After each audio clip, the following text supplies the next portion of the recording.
May the 4th be with you, friends. Happy Star Wars Day. My name's Elle Brodsky and I'm the founder of Yoga Buzz, and I wanted to take a moment to welcome you here to Star Wars Yoga Home Edition, a virtual Star Wars themed yoga class led by myself and Madeline. Before we get started, I wanted to let you know just a couple quick things. First of all, a little bit about us. Yoga Buzz is a nonprofit organization based in St. Louis, Missouri. Our mission is to build connections across St. Louis on and off the mat. We focus on practices that are accessible, trauma-informed, and really prioritizing yoga as a tool for social justice and conscious activism, which means yoga and mindfulness is a really radical tool for self-care, especially in times of crisis like this. So I'm glad that you're taking some time to take care of yourself tonight. We have made a yoga playlist. The link is in the description, whether you're watching this on Facebook or on YouTube through our website. We've got it up on Spotify, iTunes, and Amazon. So you can start the music when you're supposed to start the music, which is when I'm done talking here, and you can kind of follow along with that, but we're going to keep the music separate from our video. And then also make sure that you stick around after class, because my husband and Yoga Buzz co-founder, Brodsky, is going to give us a virtual tour of his Star Wars movie prop collection. To be clear, these are actual movie props from the films, not just like there's some from the prequels as well as the 3 original movies. So you're gonna die. It's so cool. I'm very excited to be able to share it with you.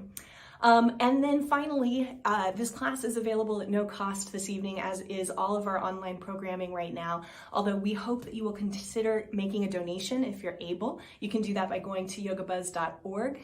You can also visit our website to purchase some cool shirts or other swag. You can also become a patron on our Patreon account and make a monthly pledge, just to help keep us supported so that we can continue to support our teachers who are sharing this great resource online. If you're not able to make a financial contribution, we totally get it. Please consider sharing this class with your friends or any of our other online resources. We've got over 75 pre-recorded yoga classes up on our website at yogabuzz.org/online, and you can visit those anytime. So again, without further ado, happy Star Wars Day, and thanks for joining us.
Oh, Madeline Skywalker, how are things going at the secret rebel base in Benton Park? We're holding in there, LB1 Kenobi, but you know, with only essential supply runs every now and then, things are a little tough around here, but we're holding up. How's the progress on that transmission? I've entered the Dagobah system, and R2-D2 and I are getting ready to land. And I know. All the scopes are dead. I can't see a thing. Be careful, Obi-Wan Kenobi. You're my only hope. Just hang on. I'm gonna start the landing cycle.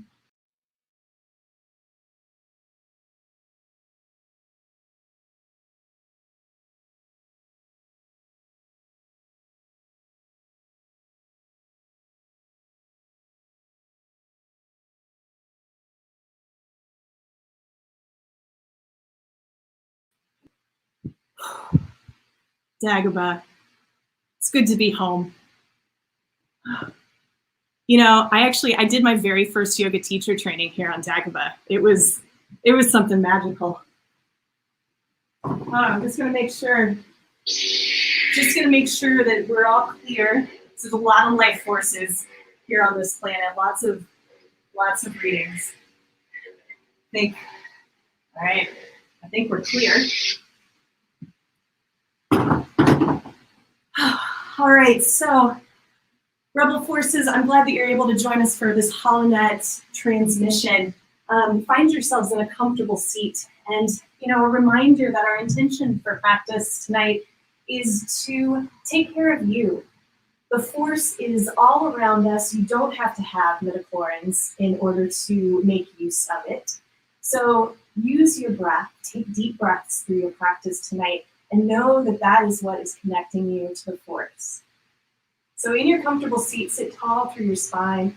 Let your gaze soften, your eyes close if you'd like. Let's take 3 full deep rounds of breath here.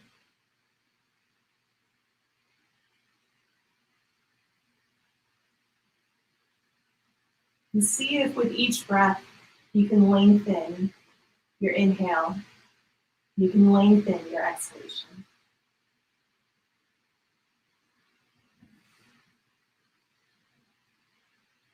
Notice what's present for you today.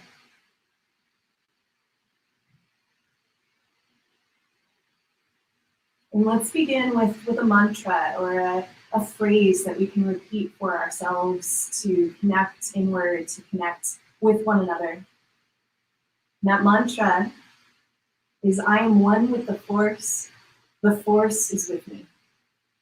I am one with the force is with me. And you can keep chanting this mantra out loud, or you can think as you inhale, I am one with the force, and as you exhale, the force is with me.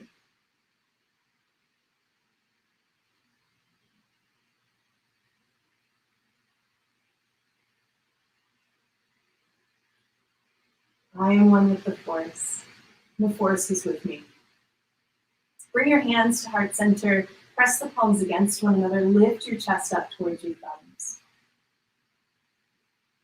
Set an intention for your practice tonight if you'd like. Perhaps there's someone in your life that you'd like to use the force to send a little bit of extra love and light.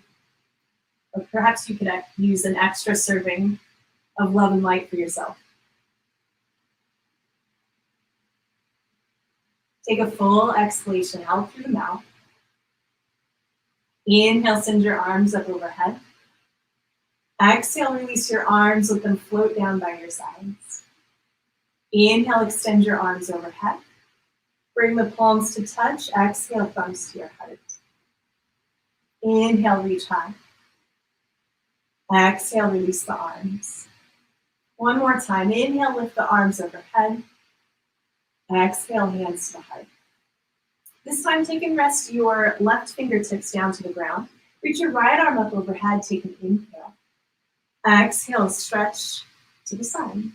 Take a couple breaths here. Make more space for your breath or the force to move through your right ribs. And come back up through the center. Take both arms up overhead. Exhale, release your right hand to the ground. Use an inhale to stretch long through the left side. Exhale, stretch to the right. A couple breaths here.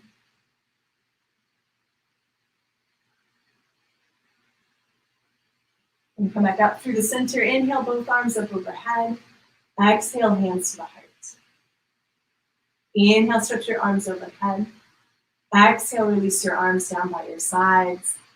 And from here, make your way to tabletop, hands and knees.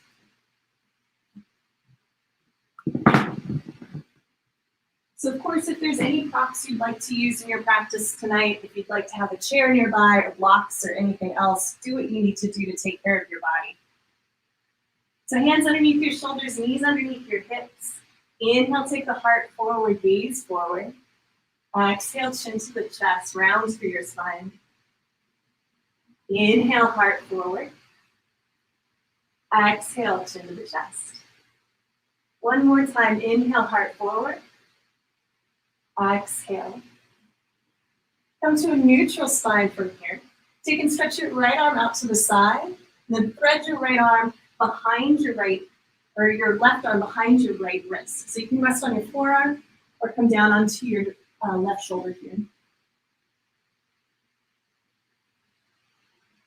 Take a breath here, big, full, deep breath.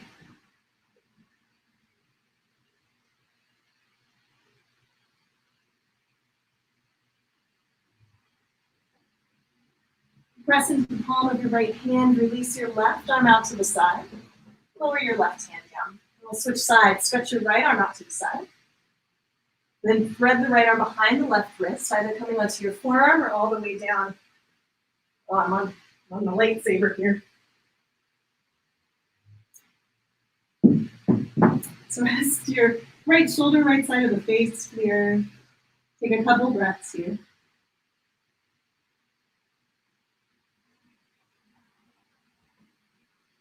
You press into the palm of the left hand, free the right arm out to the side. And lower the right hand down to the ground. From here, walk your hands back towards your knees. Lift your knees and come to a standing forward fold at the back of your space. Separate your feet a little wider than hip distance apart. Let your arms hang freely. You can brace your forearms to the top of your thighs if that helps a cranky low back, or let them hang freely. Release and relax your head and neck.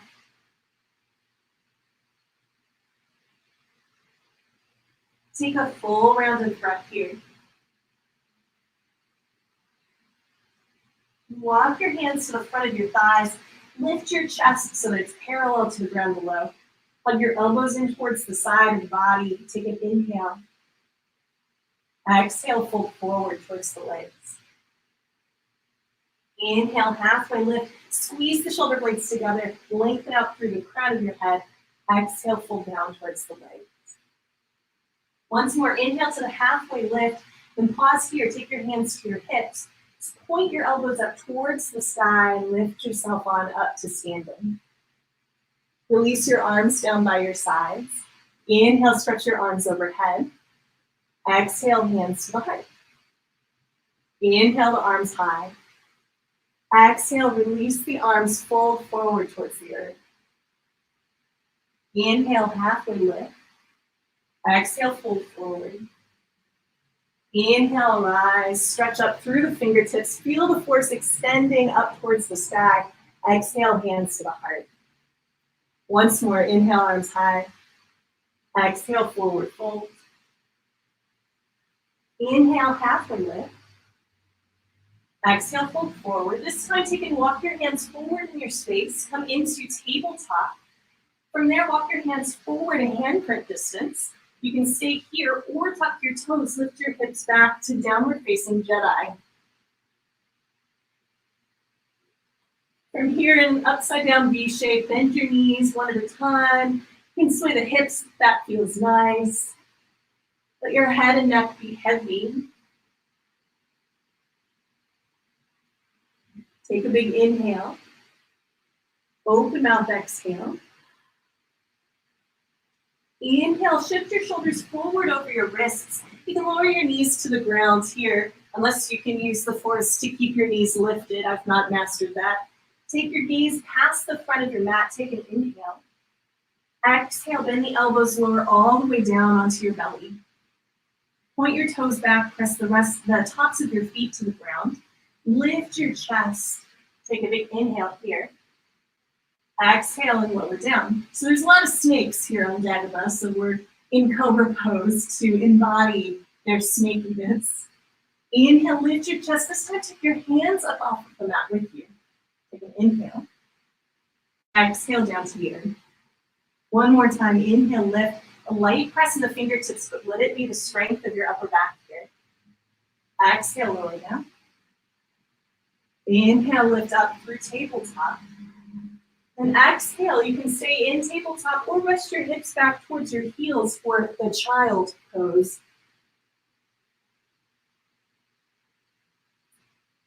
Take a couple breaths here into the back of the heart, the back of the lungs. The life force that is your breath moves in 3 dimensions throughout your body. It's not just forward with each inhale, it's throughout the entire body, the oxygen moving through all of your cells. Take another breath here. Lift yourself up through tabletop. Walk your hands forward. Stay in table or lift your knees, downward facing dog. Big inhale. Exhale, walk your feet to the front of your mat. Take your time and get in there. Inhale, halfway lift. Squeeze your shoulder blades together. Exhale, forward fold. Inhale, rise all the way up to standing. Stretch your arms high. Exhale, hands to your heart. From here, take and interlace all but your index fingers so they point straight up. Send your arms up overhead. You can keep as much of a bend in your elbows as suits your body here. Take an inhale. Exhale, tilts to the left. Inhale up through the center. Exhale, tilt to the right. Inhale up through the center. Exhale, reach your fingertips just back about 1 inch. Inhale up through the center. Exhale, take your hands to your hips. Here, take and squeeze your elbows back behind you. Lift up through your chest. Take a big inhale across the front of your heart. Exhale, release your arms by your sides. Inhale, arms overhead. Exhale, forward fold. Inhale, halfway lift.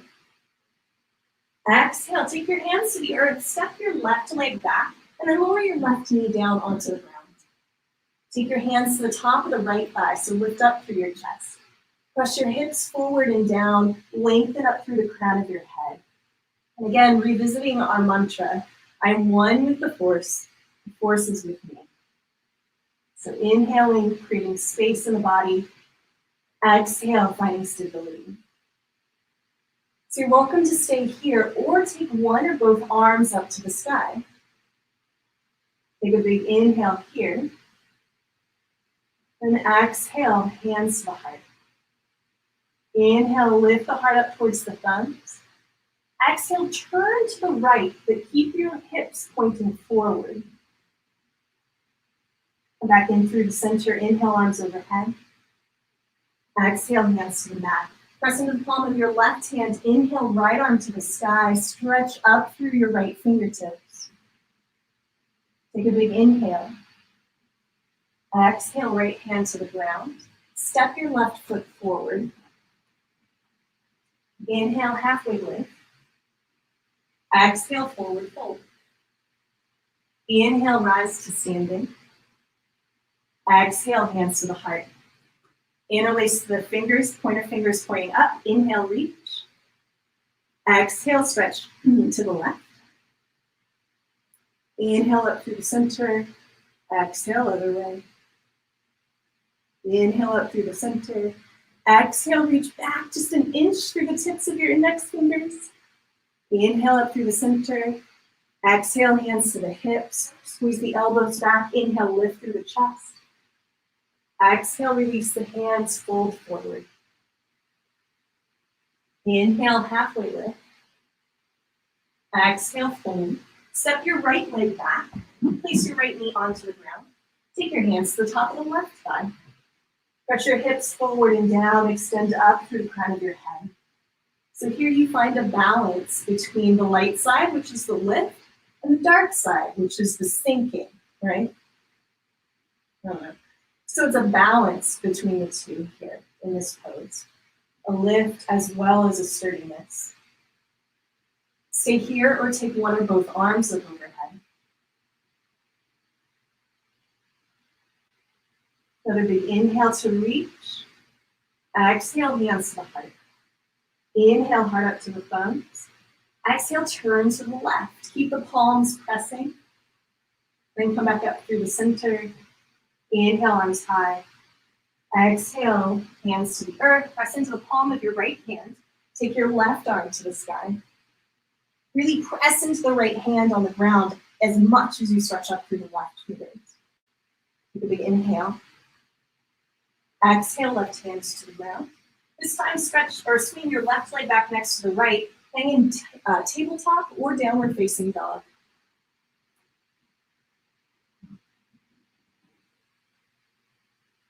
Take a big deep inhale here. Open mouth, exhale. Inhale, I'm one with the force. Exhale, the force is with me. From here, take a step or hop to the front of your space. Inhale, halfway lift. Exhale, forward fold. Inhale, rise to standing. Exhale, hands to the heart. Whew. It is hot here in Dagobah. Bend your knees, sit back through your hips. Chair pose. So take hands to heart center, lift your heart up towards your thumbs. Sit back, shift your weight in towards your heels. Then shift your weight forward towards your toes, maybe even a lift of your heels. Then lower your heels back down, shift your weight back towards the heels. Inhale, lift the arms up overhead. Exhale, arms down right sides. Bend your knees, sit back through the hips. Inhale, sweep the arms forward. Take your hands to the heart again. Shift your weight towards your toes. And then from here, stay, or maybe think of the force. Maybe the left toes come up off of the ground. Or maybe you're just on the very tippy toe of the left big toe. Or maybe it comes up and then it goes down. And lower onto the ball, the left foot, shift into the left foot, come onto the right big toe. Maybe the right foot comes up. Lower it down, shift your way back towards your heels. Inhale, stretch up. Exhale, forward fold. Inhale, halfway lift. Exhale, forward fold. Take your hands to the ground, stretch your left leg back. Spin your left heel down to the ground, and then rise up and open to Warrior Two, or Jedi Two, right?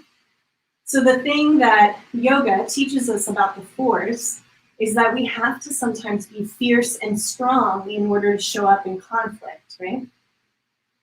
Inhale, stretch the front leg long, bring the arms up overhead. Exhale, bend the front knee, arms go wide. Inhale, lift. Exhale, stretch. Once more, inhale, lift.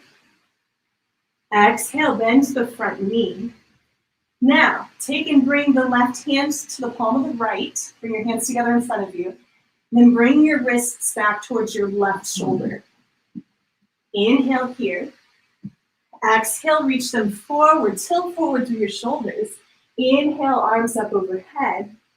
Exhale, reach forward. Inhale, straighten the front leg, hands to the shoulder. Exhale. Inhale, lift up. Exhale. This time, inhale, open up Warrior Two, straighten the front leg. Bump the left hip back, right arm forward. Take the right hand to the right thigh or right shin. Left hand can go to the hip or to the sky. That sequence was to train you how to use your lightsaber in case that wasn't obvious.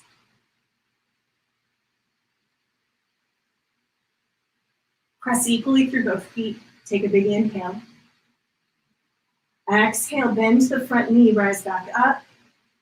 Through Warrior Two. Take your hands to your hips, straighten your right leg. Toes point towards the long edge of your mat. Inhale, lift through your chest. Exhale, hinge forward at your hips. Hands to the outside of the legs or towards the ground. Press in through the soles of your feet as you stretch your sitting bones up towards the sky.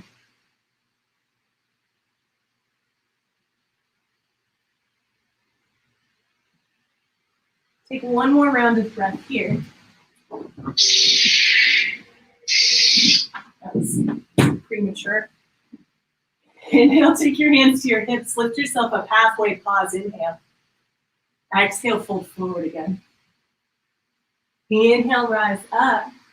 Come all the way on up. Inhale, arms overhead. Exhale, hands to the hips. So now we're going to Warrior Two with the other foot, the other leg. So point your left toes out, bend the left knee over the left ankle. Take a big inhale, stretch your arms out wide. And exhale, settle into the bend of the front knee. Inhale, lift your arms up overhead. Exhale, bend the knee, arms go wide. Again, inhale, lift, and exhale. One more time. Exhale. This time, take your back hand to your front hands. Bring both hands back towards your right shoulder. Inhale. Exhale, reach the hands forward, tilt forward through your shoulders. Inhale, arms up overhead. Exhale, reach the arms forward. Inhale, hands to the back shoulder. Again, exhale. Inhale. Exhale. Inhale. One more time, because I've committed fully. Exhale.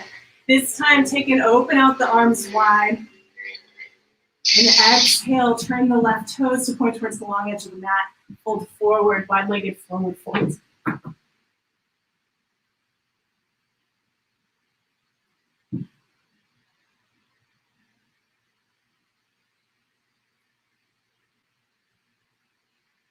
Inhale to a halfway lift. Take your hands to your hips. Exhale, hinge forward. Inhale, halfway lift. Press into the soles of your feet. Come all the way on up. Turn your right toes to point towards the back or the front of your mat. Step forward. Inhale, arms overhead. Exhale, hands to the heart. Pause for a moment here. Lift your heart up towards your thumbs. So sometimes in order to face a foe or face a challenge or a threat, we have to unlearn what we've learned. The way that we live our lives normally does not suit us right now. We have to do something different. It's not easy, but it's necessary. Luckily, we have yoga to help keep us connected with our breath, with our body, with our community. Take a big deep inhale. Open mouth, exhale. Release your arms by your sides. From here, take and stand into the sole of your right foot. Come onto your left tippy toe. Turn your left knee out to the side. You can take hands to hips or hands to heart center for a tree pose here. We'll really blend in here in Dagaba. You can slide the sole of your lifted foot up to wherever supportive here. Hug them against one another, your lifted foot and your standing leg.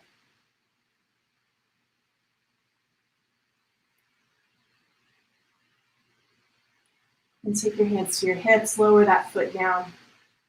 Go to the other side here. Come onto your right tippy toes. Right knee turns out. Foot comes to the inner line of the leg. Hands to the heart or hands to the hips. Hug the foot and the leg against one another. Lift up through your chest. And lower your foot to the ground. Inhale, arms wide, up overhead. Exhale, hands to the side. Take and turn to face the left side of your mat again. Turn your left toes to point to the back of your mat. Bump your right hip to the right. Slide your left fingertips forward, left hand down, right arm high. As I could feel that you found my lack of triangle pose on the left side disturbing, so I thought I'd come back for it. Press equally through both feet. Extend long through the crown of your head. Lift up through your lifted hand.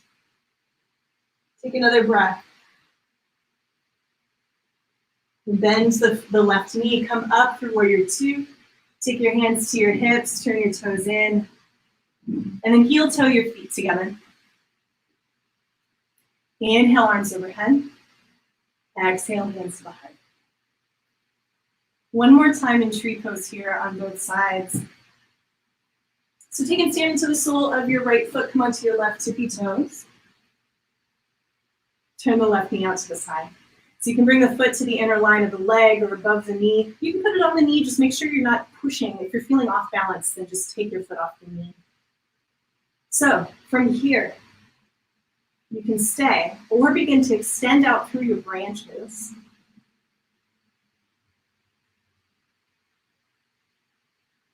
If you really want to challenge yourself, see if you can feel the force as you close your eyes. You close your eyes, feel it, the light. It's always been there. It will guide you. Bring your hands back through heart center, release the lifted foot down. Switch sides, stand into the sole of your left foot, come onto your right tippy toes. Knee turns out to the side, foot to the inner line of the leg. Lift up through the chest. And then again, find your expression of tree pose here. You can really feel the power of the force here if you close your eyes. You must feel the force around you, here, between you, me, the tree, the rock, everywhere. Yes. Bring your hands back to heart center, release the lifted foot down to the ground. All right, we're gonna do one more balance pose before we go back to our secret rebel lair in Benton Park. So this is the last thing that I'll do here on my part of the hologram, the HoloNet transmission. Take your hands to your hips to start. Stand into the sole of your right foot, come onto your left tippy toes. Stay here or lift the thigh parallel to the ground. So here are a couple options. You can take your left hand to your left knee or reach in to the inside of the lifted knee for the outside of the foot. Lift up through your chest, take your left knee out to the left. You can play with extending the leg if the force is with you in that way. The force is not with me in that way today. You can also extend your opposite arm out to the side for a little extra balance.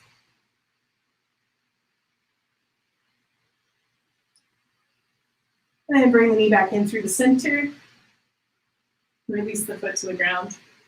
Switch sides. Stand into the sole of your left foot. Come onto your right tippy toes. Stay here or take the thigh parallel to the ground. Also, option to take your right hand to the right knee or reach from the inside of the knee to the outside of the foot.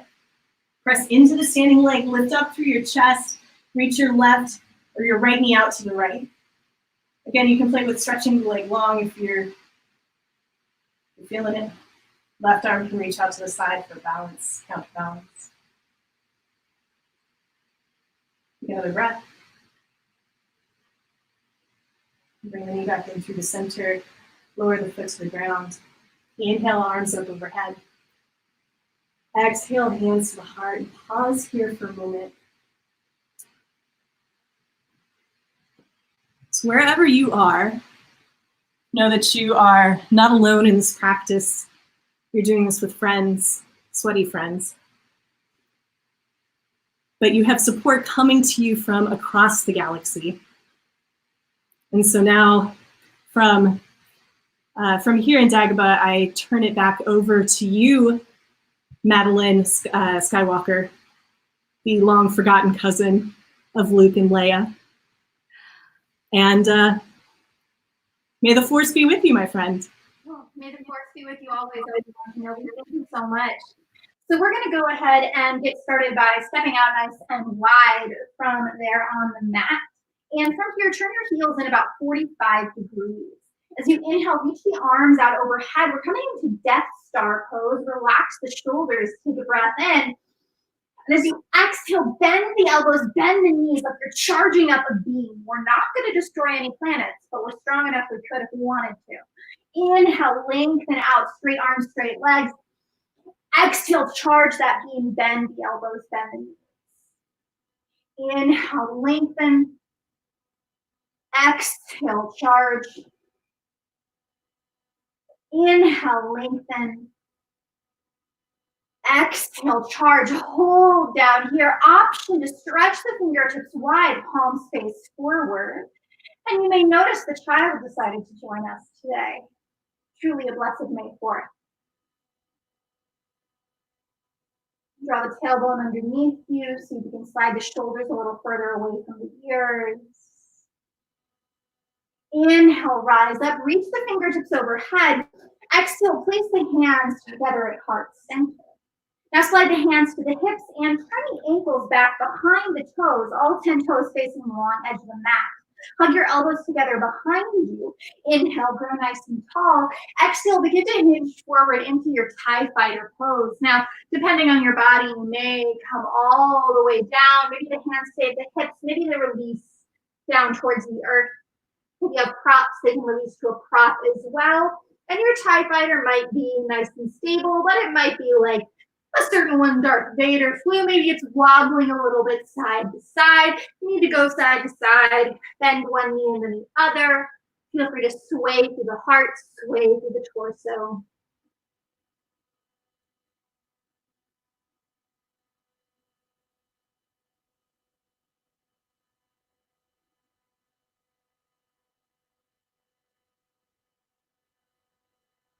And we'll slowly slide back into that nice stable TIE fighter pose. Equal weight into both the left and right feet here. Take the hands to the hips. Hug the elbows to the sky. Inhale, rise to stand. And exhale, turn the toes towards the front of the mat and step to the top of your mat. As you inhale, reach the arms out and up, guide the palms to touch. Exhale, slide the hands through the heart and bow into your forward fold. Inhale to lift halfway, lengthen through the spine. Exhale to transition down to a tabletop pose, or as they call it on Hoth, AT-AT pose. So wrists under shoulders, knees under hips, that stable foundation from the start of class. We will be here for a little bit, so if you'd like to place something under your knees for support, feel free to do so. Toes can be tucked underneath you, or they can be flat to the mat. We're going to build a little bit of core strength. So weight into that right knee. Extend the left leg behind you, knee and toe pointing down to the earth. Maybe you're already feeling that stability working through the belly. If you'd like to further challenge the balance, you can crawl the fingertips forward, the right fingertips, or you can reach them towards the front end of your mat. Now, sometimes the temptation here is to find stability by dumping into the lower back. Try to maintain length by drawing the tailbone towards the back of your mat and drawing the crown of the head forward.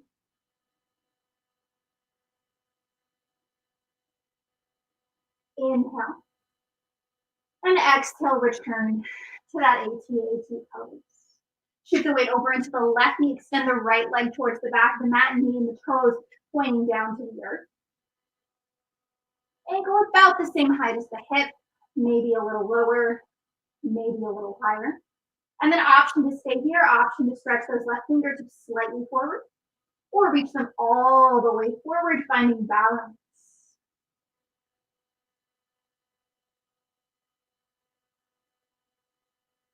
And as you notice, as you get a little warm, you may start to find breath that's a little labored, a little loud, a little like a certain Darth Vader.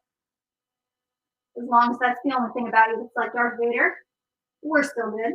Take a breath in.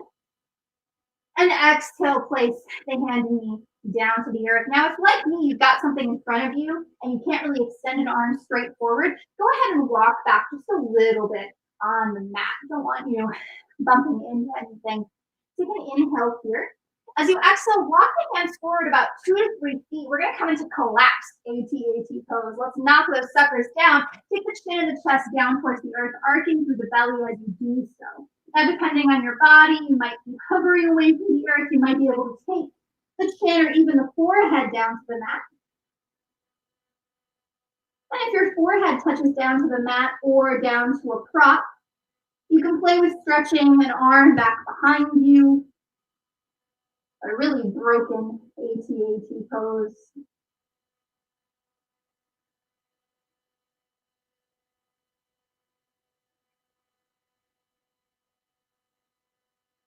If you did stretch one arm back, go ahead and swap out. Take the other arm back alongside you.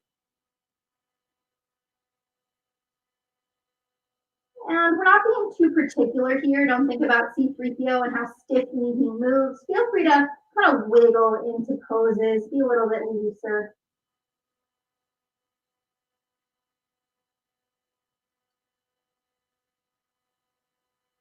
And both arms reaching forward, walk the hands back in, bring them underneath the shoulders.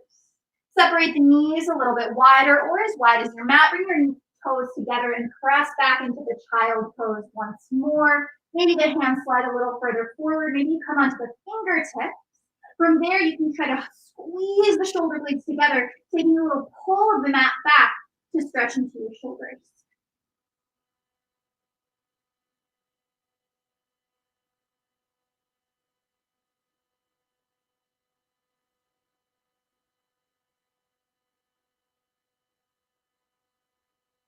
Maybe your mantra comes into play here again. I am one with the force is with me. Inhale, guide the body back forward to AT-AT pose, hands and knees.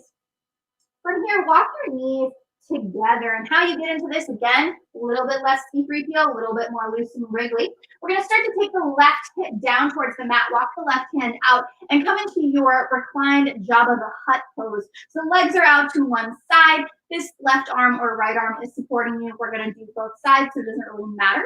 Roll the shoulder away from the ear. Inhale, take the opposite arm up, and exhale, stretch it long. So you're elongating through the side of the body, through the ribs. You may notice that that shoulder wants to dip towards the earth. Try instead to squeeze the shoulder blades together, opening the chest towards the either in front of you or even all the way up to the sky.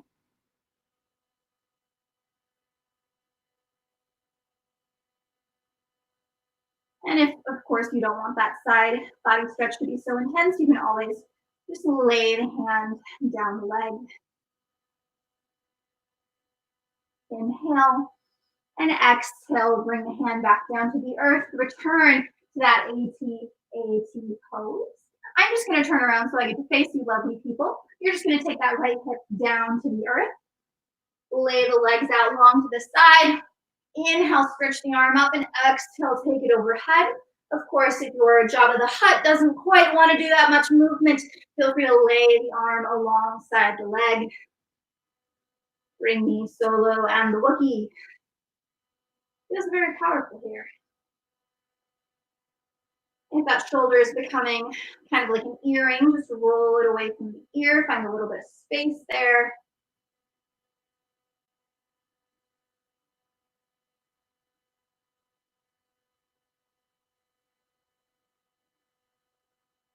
Inhale and exhale, return to your AT pose for the final time. From here, turn the fingertips towards the sides of the mat. The mat may be as far as you go. If you'd like to take a deeper wrist stretch, you can start to turn the fingertips all the way back towards the body. Maybe you add a little bit of pressure by sliding the hips towards the ankles.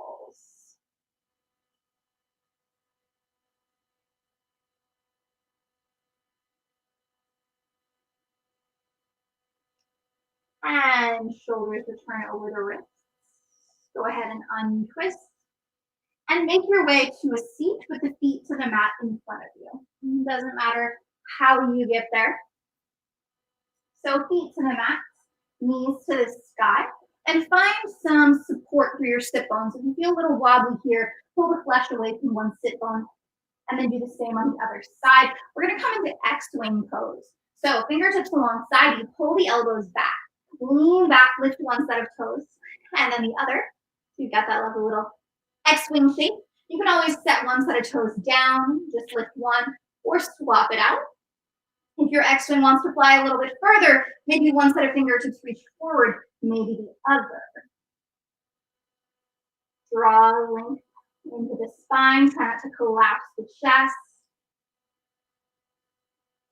Inhale. Exhale, return the feet to the mat, hands alongside you. You can rest in stillness or let the knees sway a little bit side to side.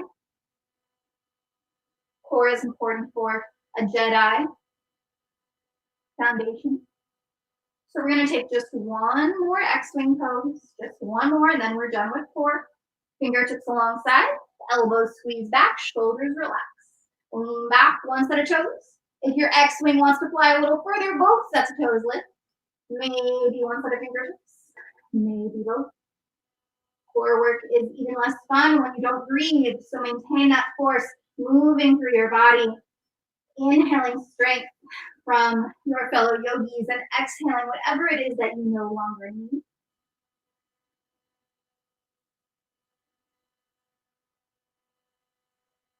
Inhale. Exhale, feet come down to the mat once more. Hands can be alongside you. You can lean forward if you'd like. Taking a few breaths here. And you know what? We're going to do that one more time. And I know I said we were only doing it twice, but I am altering the deal. Pray I don't alter it any further. Fingertips alongside, elbows squeeze, lift the chest. One X-wing wing, two X-wing wings. Option for one set of fingertips or both. Building stability. Inhale. And exhale, place the feet down. Go ahead, lean forward, take a little rock side to side.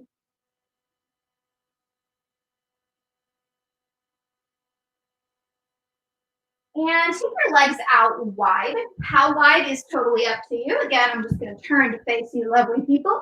So heels to the mat, toes to the sky. If you feel a little wobbly here, again, try pulling the flesh back from the sit bones. Inhale, reach the arms out and up. Lift the fingertips, keep the spine long, and exhale, bow forward into your Millennium Falcon pose. Now, you can keep your Millennium Falcon flying, or you can go ahead and take the landing struts down to the mat. Depending on your body, might be a little further in. All good. As Hans said about his ship, you know, this shape, I don't fold very far. May not look like much, but it's got it where it counts, kid. Meaning, even though I'm not folding that far, I can still feel plenty in my hamstrings and my inner groins. So don't worry about what it looks like. Think about what it feels like.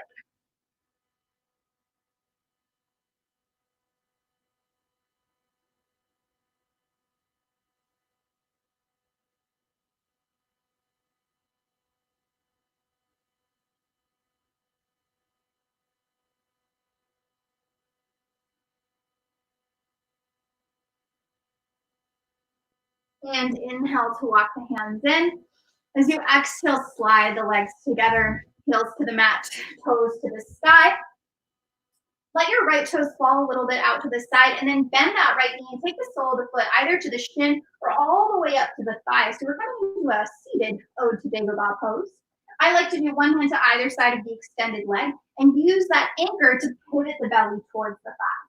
Inhale, find more length into the spine, and exhale, hinge from the hips, keeping that length, folding into your Ode to Dagobah pose.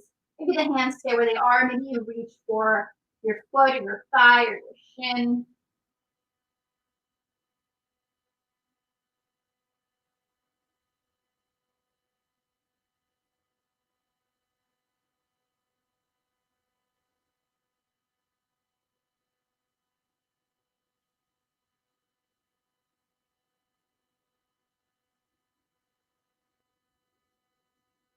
Inhale, rise up. And exhale, stretch the right leg long, give both legs a lovely little shake. And then swap it out. Left toes start to fall open, take the foot to the shin, or draw it all the way up to the thigh. If you feel like you need a little bit of support under that bent knee, please feel free to take something under there. Once more, I like one hand to either side. Pivot the belly. Inhale for lengthen, exhale, bow from the hips, keeping extension through the spine.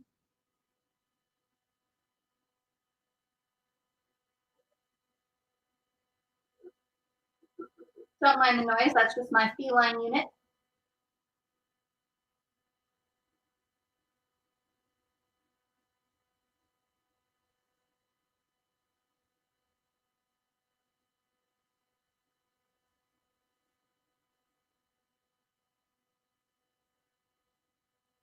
And inhale to rise up. Extend the left leg long, give it a little shake. And then draw the sit bones a little closer to the heels and come all the way down to your back. Now we're going to try to get as long as you possibly can. Stretch the toes long, stretch the arms overhead. Even if you're a little short for a stormtrooper, you can still pretend to be as tall as a Wookiee here, really reaching the fingertips back, pointing through the toes, finding length. And then complete opposite. Exhale to draw the knees into the chest. Hands can come under the thighs or over the shins, coming into your BB-8 pose. Curling yourself up into a little ball. You know what BB-8 does, he rolls. So feel free to roll a little bit side to side or back and forth. And if you're feeling playful, you can even rock a little bit and turn to the side. And then rock a little bit. And maybe go to the other side. Or you can make these movements way more subtle and stay in that little ball on your back and just rock it out. So a few more breaths in this BB-8 pose, just finding anything that feels good.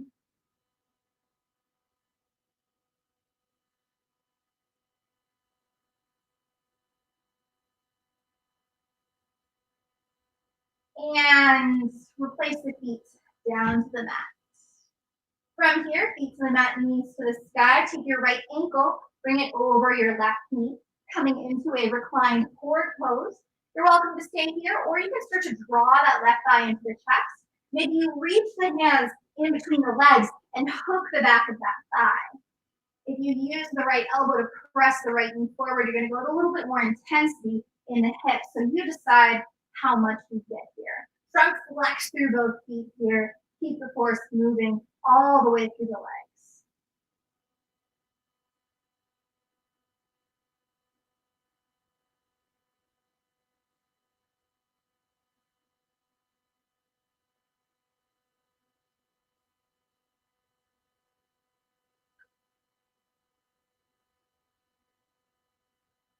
Inhale. Exhale, replace left foot to the mat, take right foot to the mat, and your choice here. You can let the knees rock side to side, you can draw them in and out. Maybe even come back to that BB8 pose.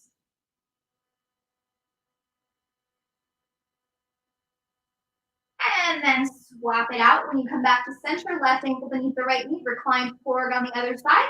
Stay here or interlace the hands or draw in. Maybe use that left elbow if you'd like to press the left knee forward.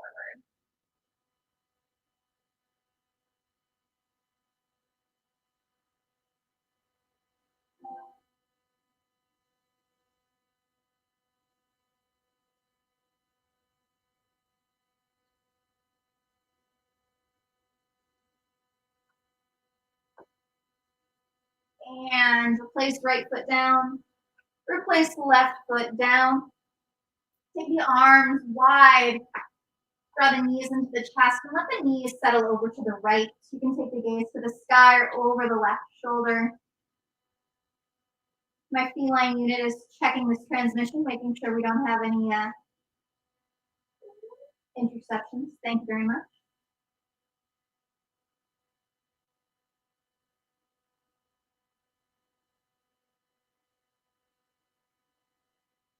And inhale, draw the knees back to center.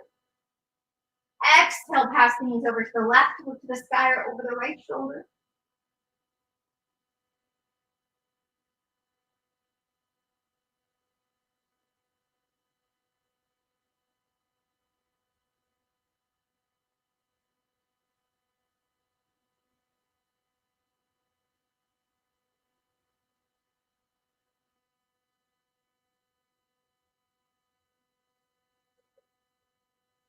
And inhale, come back to center. Separate the knees, reach in between the knees for the inner edges or the outer edges of the feet, coming into your happy baby Yoda pose. So you can keep the knees kind of pulling back and the feet forward, or you can start to tilt the feet up towards the sky, taking the knees more towards the earth. Maybe you rock a little side to side here. Maybe you extend the legs one at a time or together.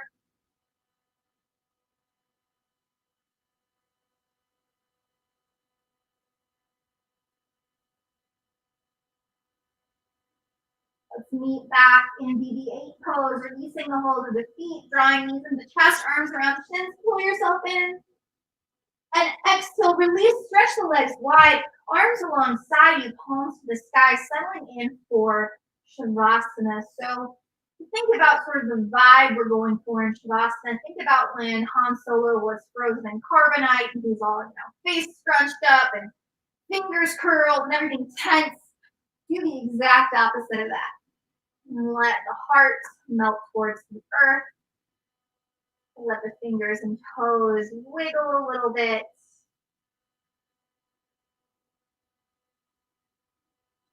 And let your eyes softly close.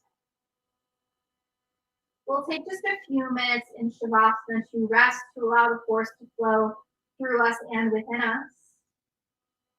I'll guide you back when our time is through here.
And if you'd like to stay and let the force restore a little bit longer, you're more than welcome to. If you are ready to come back, start to wiggle fingers and toes or stretch your arms overhead. Draw your knees to your chest, extend one arm and roll to the side, letting your head rest on that upper arm. Your side of the child pose. Check in with what you notice in your body, how you feel, what you feel.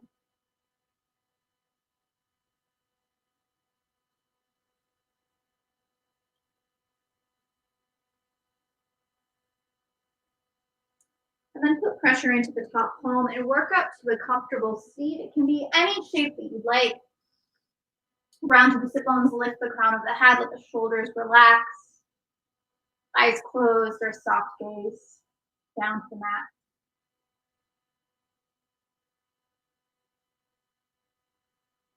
And take a scan of your body here. Check in. What do you notice physically, energetically?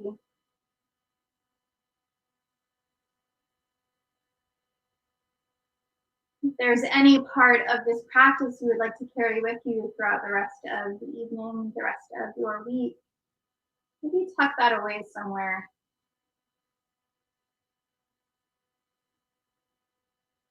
And gently guide the hands together at the heart.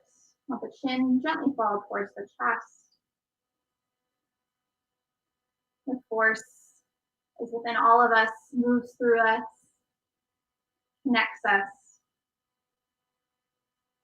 And so may the force be with you, or as we tend to say on the mat, namaste.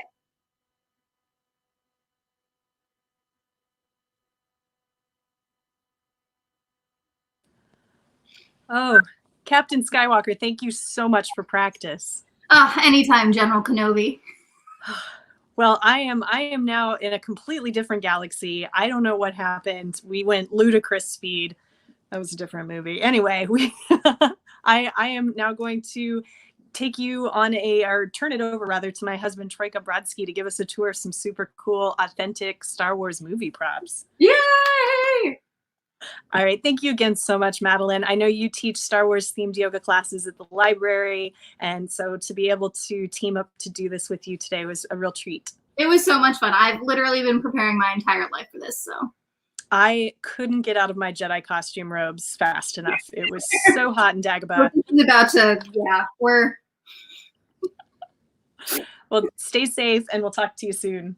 Thank you. May the force be with you. And also with you. All right. So I'm going to stand up here and turn it over and introduce you to Troika Brodsky. Hi. Hi, Troika. That was a hell of an intro you just gave me. How long have we known each other? Just celebrated our 5-year anniversary, and the intro is turning it over. Well, thanks for having me. I'm gonna get a little bit nerdy here.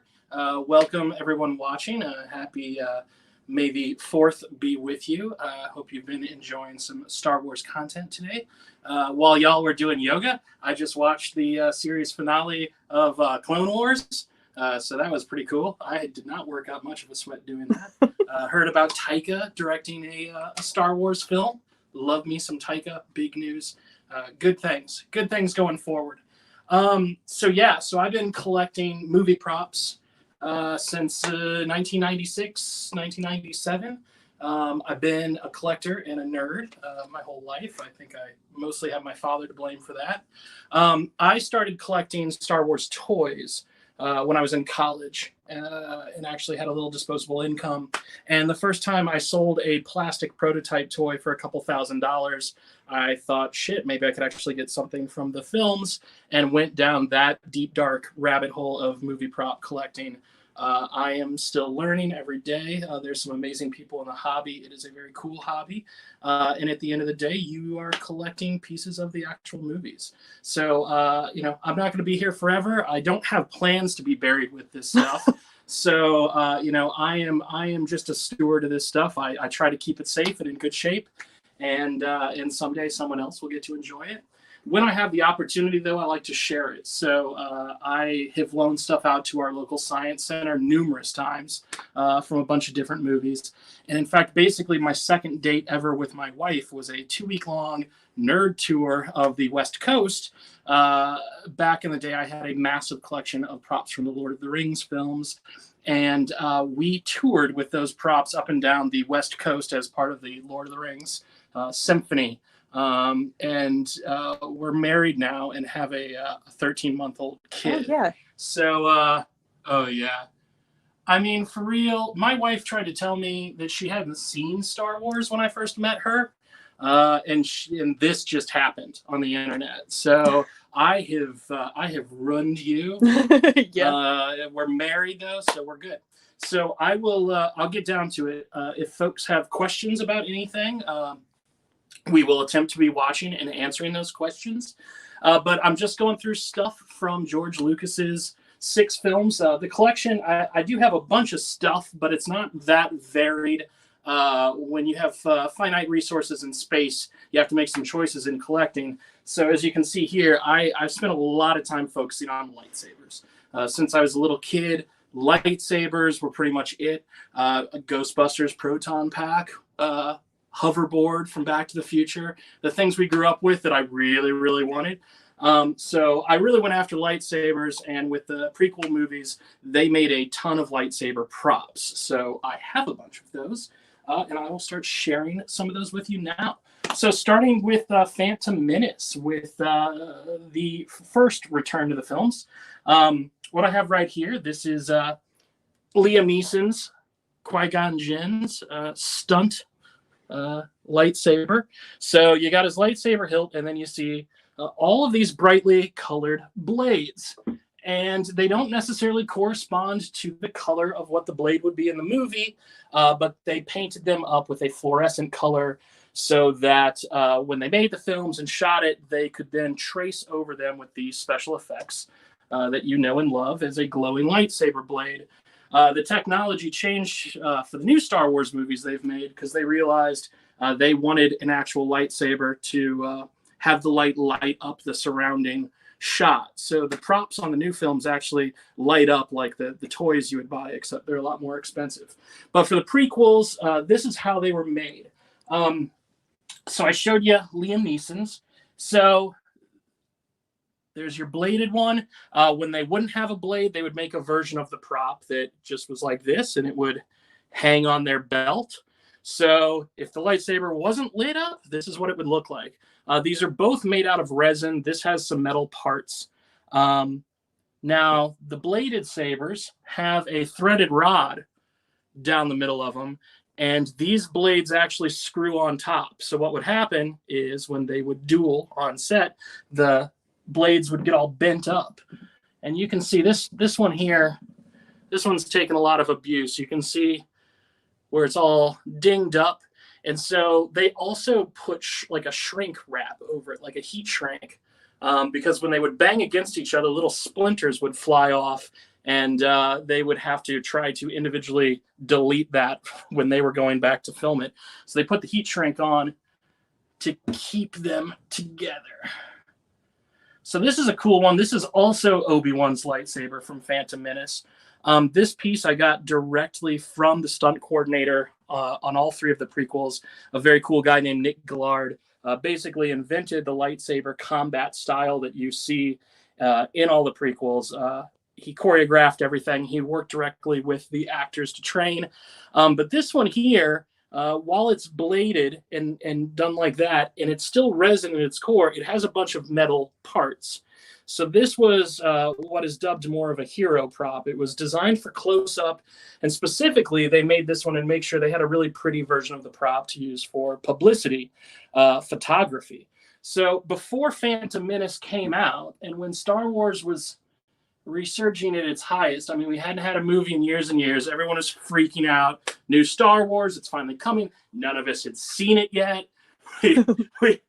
we didn't know what mixed feelings we would have once we saw it. But before we saw it, for those of you who remember that, we were losing our damn fool minds. And the first time we actually saw the stars of this new film in costume with lightsabers lit up, the first time we saw Ewan McGregor as young Obi-Wan Kenobi was in an Annie Leibovitz photo shoot in Vanity Fair magazine.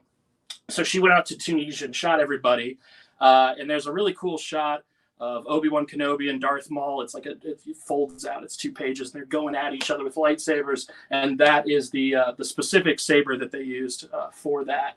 So says Nick Gillard. So a very cool piece. I mean, it really kind of is the epitome of the first lightsaber. It's Obi-Wan Kenobi's lightsaber made for the Phantom Menace in all its glory. So that's an awesome piece.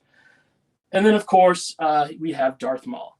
Regardless of what you think of the prequel films, people universally agree Darth Maul looked really cool and kicked ass, and very famously wielded a double-bladed lightsaber. So here is his saber. They made a few different versions of these. This one was made for close-ups, and whenever you see the actor and stuntman Ray Park actually twirling his saber around really quick, they had a version of this where they sanded off all these little knobs. So it was just completely smooth, because otherwise his hand would catch on this. So this, again, is what's considered a hero prop. It's quite heavy. It's really long, and it's pretty awesome. I got the blades for this prop, I want to say around 2002. From Steve Lane at Prop Store of London, now just Prop Store. Great guy, amazing collector, amazing business. I got the blades. The blades became available. I'm like, shit, I'm going to get them. Maybe at some point I'll find the prop. I didn't get this prop until 2.5 years ago, 2 years ago. So I spent like 15 plus years looking for that piece to complete it. I'm a very patient nerd. So needless to say, I was very excited to get this and screw those blades onto it. So again, keeping things moving, episode 1 and episode 2, the blades screw on. This one doesn't match with this, but that's basically what it would look like. They'd get bent up, they'd replace them. That's how that worked. On episode 3, they made the sabers differently, where the blade itself actually has a screw embedded into it, and the blade screws down into the saber. They also made them, instead of out of aluminum, basically they made them out of an indestructible material that they make like tennis rackets. It's like graphite and some other things. So moving along, Anakin's lightsaber from Attack of the Clones. That is a special chromed one. They were still trying to figure out how to chrome the props to make them look like metal in the second one. And it's hard to tell, but there's some chrome tape on there where the paint itself was chipping off, and they said, screw it, get some chrome tape on there. No one will notice. It'll hold together. It wasn't until the third prequel when they really perfected how to chrome sabers, which you can see on Darth Sidious or Emperor Palpatine's little tiny wee lightsaber, but you can see how the chroming works on that. Now, a big difference here is Samuel L. Jackson, the bad MFers lightsaber from episode 2, and then here's a version of it from episode 3. Sadly, the chrome on this, basically the silver turned bronze at some point. It just, I don't know if the humidity got to it or what, but so that's a bummer, but it's still real cool. Sam's. So you got the Emperors. Here is Christopher Lee's Count Dooku's saber. It's got a nice curl to it. Yeah. So that's a very cool one that I'm excited to have. And then this guy over here is really special. A number of the lightsabers that I got directly from Nick Gillard, the stunt coordinator on the prequels. So this was his lightsaber that he used when he was working out all the choreography and training Hayden Christensen and Ewan McGregor. It's very simple. It wasn't really originally designed to be on screen. He just needed something to teach him and duel with.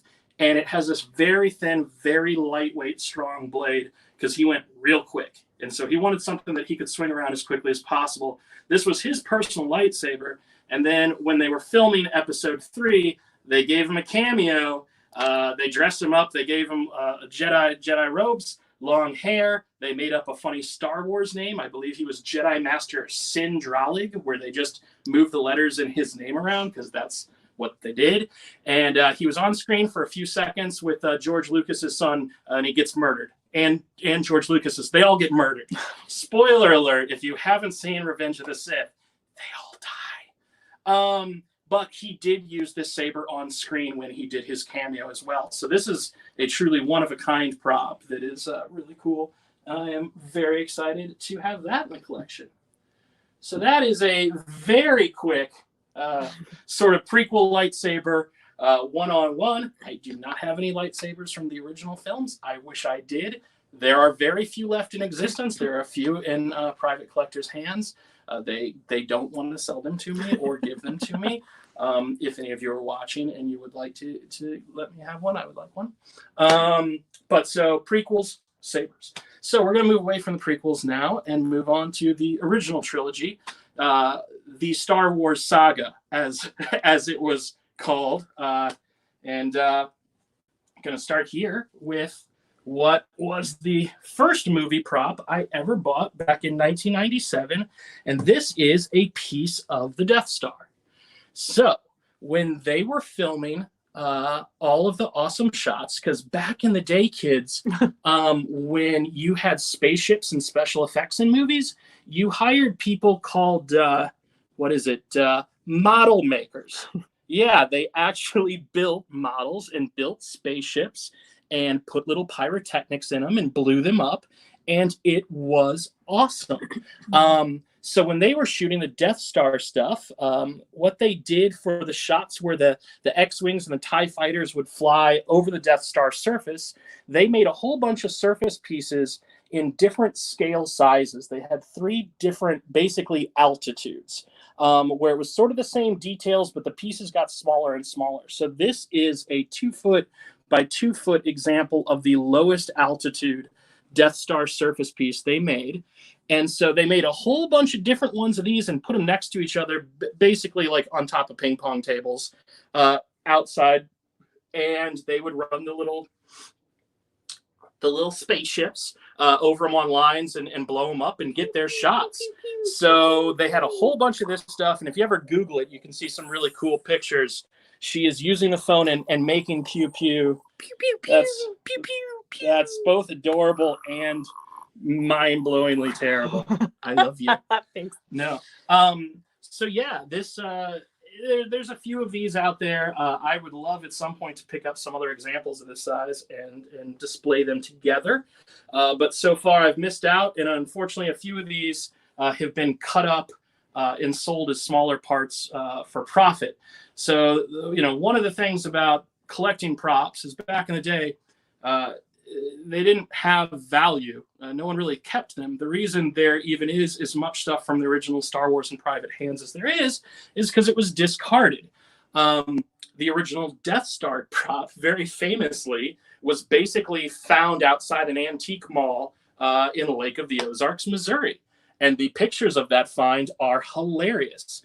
And this is a prop that is one of the most significant prop models in all of film history.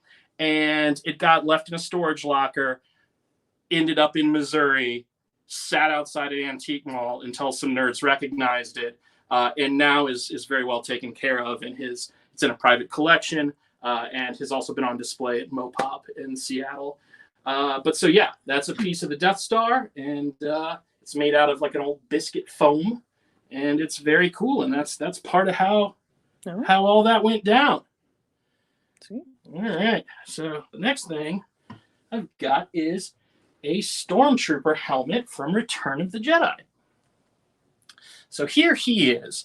This is one of the helmets that was used when they shot on location in California to basically film all the stuff on Endor. So you're looking at one of the Stormtroopers who got the crap beat out of him by Ewoks. And you can see all sorts of weathering on this. And so it's pretty easy to tell the difference between Stormtrooper helmets and Return of the Jedi that were done for location, or that were done on set over in the UK versus the stuff done on location that's dirty like this. And for me, I like the weathering. I like seeing the dings and the bruises. And this is pretty new to the collection, and I'm very excited to have it. That is an awesome piece. By the time they were making Stormtrooper helmets on Return of the Jedi, all of these decals are basically stickers. So they'd really changed the process of how they made those, refined it. There you go. Can we look inside of it? Yeah, you can look inside of it. I don't know. Yeah. That's the inside of it. Little hard hat liner. Not too fancy, but so cool. All right.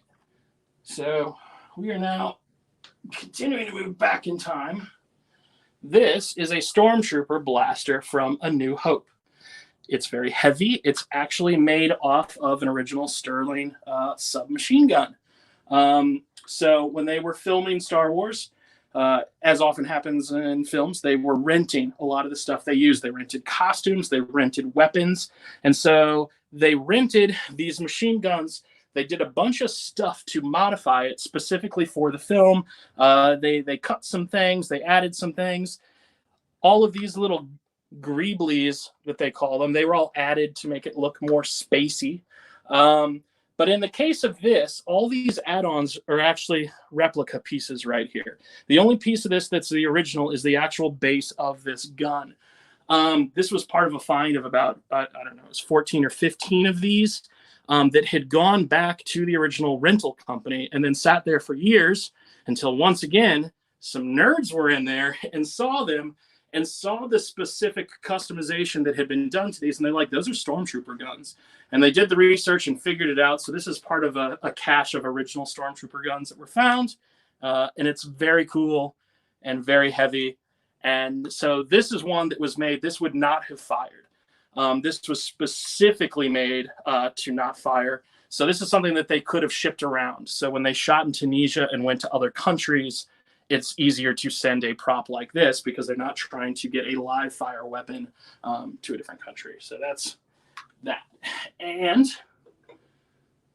almost last but not least, speaking of Tunisia, as we so often are. As we so often are, the pride of my collection, this is a Sand Trooper helmet from the first Star Wars movie. When they made the original Star Wars film, the first stuff they shot was all of the Mos Eisley stuff and the stuff over in Tunisia, so Luke's home, the desert planet. And for that, they ended up making, it was either 6 or 7 Stormtrooper outfits to be the Sand Troopers that you see. They are noticeably different from the rest of the Stormtrooper helmets made for the movies. So these were the original 6 or 7 props made. They're a little bit different and they are unique. And this is one of them. And we know this is one of them because it's screen matched. So when you get down to it, these things were made, I'm going to put it down because my hands are a little sweaty and that's making me, I'm not wearing gloves. Tell me what screen matched means. Yes. So screen matched means we know exactly which prop this is when you watch the movie. And we know that because the way these were made, the way the paint was applied is basically, I mean, you can see right there, that's a paint drip, right? So these things were done fast and dirty. And all of these little paint drips, all of these little dings and weird things, and the way all of this paint is hand applied, all of these, what are decals in the later films are not decals on this. All of it is hand painted. So when you know that this is one of the 6 or 7 it was that you see on screen, and you have specific details like that to look at, it becomes very easy to match up this exact prop. So this is actually the Sand Trooper that says, stop that shit, blast him. So we know exactly who this guy is. And so this makes this a very significant prop. You can see a lot of the paint has chipped off. This is one Sand Trooper that was found with a pair that basically ended up in a garbage can. And they were found and they were auctioned off through Christie's back early 2000s, late 90s. I've lost track of time because it's a pandemic and we have not left the house. I asked the nurse today when taking our child in for his 1 month late year-long checkup what month it was. So I do not know what year that was. But either way, this is we know exactly who this guy is, and he was one of the first 6 or 7 Stormtrooper helmets ever made for the Star Wars saga. And damn it if I don't love that piece.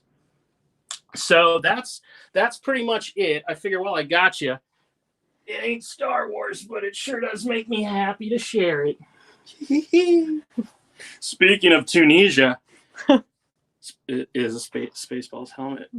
It's Rick Moranis' Spaceballs helmet when they're combing the desert. I just wanted to share it. It makes me happy. That's pretty great. So anyway, I don't know if you all have any questions or if you've all logged off by now.